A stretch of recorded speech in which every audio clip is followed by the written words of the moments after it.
So the art committee is Leanne Delerme and Simran Roy and Lindsay Dempsey, and we decided that we really wanted to do a school-wide art project that involved the entire community and got all of the kids involved and all the community members as well.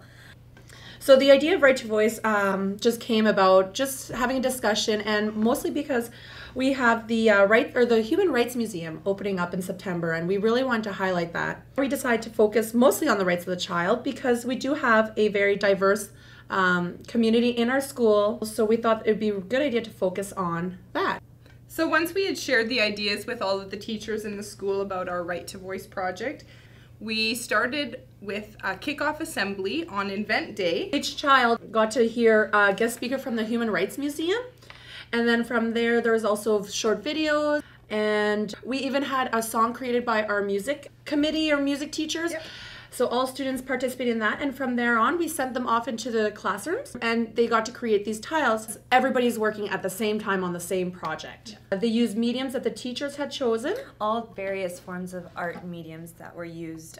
It was really up to the class themselves. Each class actually took a particular right of the child and focused their teaching on that. Some chose a couple. Some chose a few, yeah.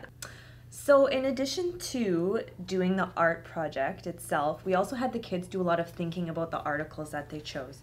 So Mrs. DeBowick's class, grade 1, they decided to do the right to a home. So basically, this young girl made this drawing, and she wrote on the back, "I am happy to have a bed." So that's really special. We took photographs of every single tile. We have about 800 tiles created by all the community members of BonnyCastle School.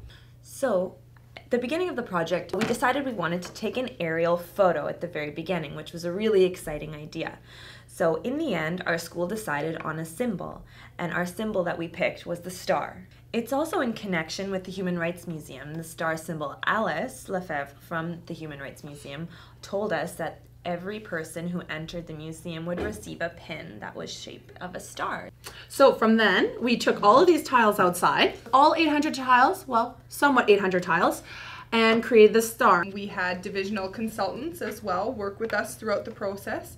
We had about the 3 of us working on the star. We had David Wall, Cameron Cross, Tanis, our principal and vice principal, yeah, Christina Molinari and Lise Denis. And we had Rick Fast come and photograph. We also had some special guests come by to check out the star. We had Philippe Ledals, who is our French consultant of the division, and we had Julie Fisher, which is one of our trustees, all outside helping us create the star, which turned out to be really fun. And the students, it was during the afternoon. Yep. So the students were able to come out and check the making of the star while recess and at the end of the day. And it was nice to have the whole community, or the school community, coming to see it. We also got everyone to come out, and we had a big picture of all of the students and the school with the star. And what was really important, I think, is that when all of the students came out to look at the star, they were so excited. Everyone was pointing to their tile, trying to find theirs. And every time you looked at the star, it was really awesome because it always looked different and there was always something interesting and new. At the end of the day, we waited and waited for the helicopter to come. And before the helicopter got there, we had community members come back with their students after school to come and see their tiles and try to find them. And some even waited around To see the helicopter come is very exciting.